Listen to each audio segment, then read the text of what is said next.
While the matter was pending before the assessing authority, the petitioner approached this court through the present writ petition.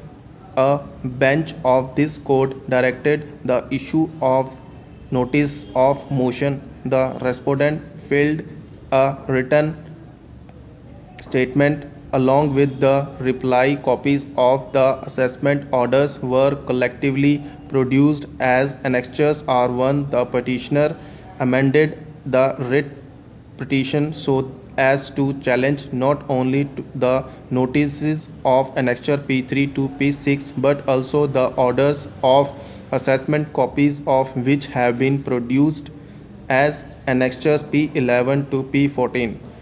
The petitioner maintains that the action of the respondent in treating purchase of paddy as exigible to the levy of tax is contrary to the provisions of sections 5 and 15 of the 1956 Act. It prays that the notices as well as the orders of assessment be quashed.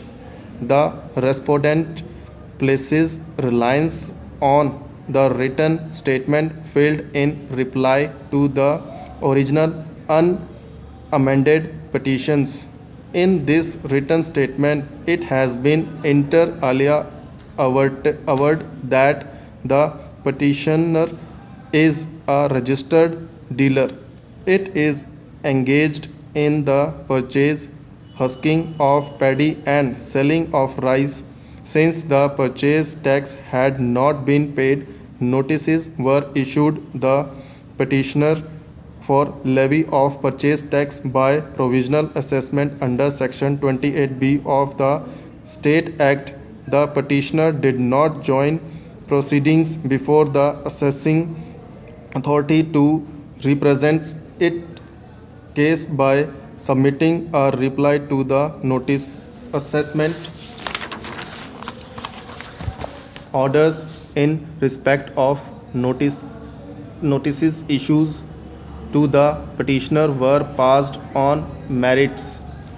Copies of orders enclosed as annexures R1. The petitioner has a right of appeal from that order. It has approached the Honorable Court without exhausting the remedy of appeal. On this basis, it is maintained that the writ petition is not maintainable. On merits, it has been pointed out that the purchase of paddy in the circumstances of the case is exigible to the levy of tax.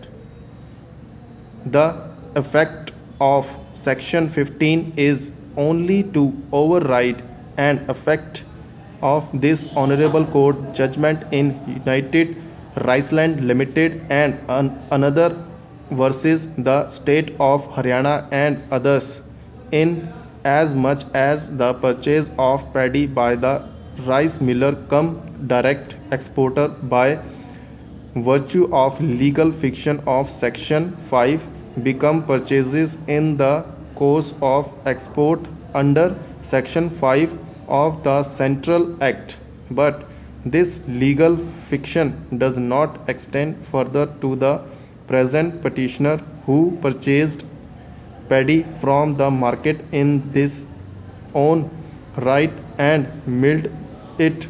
The sale of rice by the petitioner to the direct exporter is sale in the course of export out of India.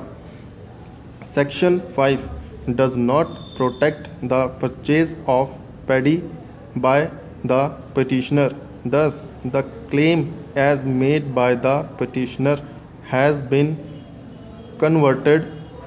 It has been further pointed out that the petitioner's claim that its representative had appeared before the assessing authority on 26 June 2000 or that it had sought permission to place H forms or ST 15A forms on record is false.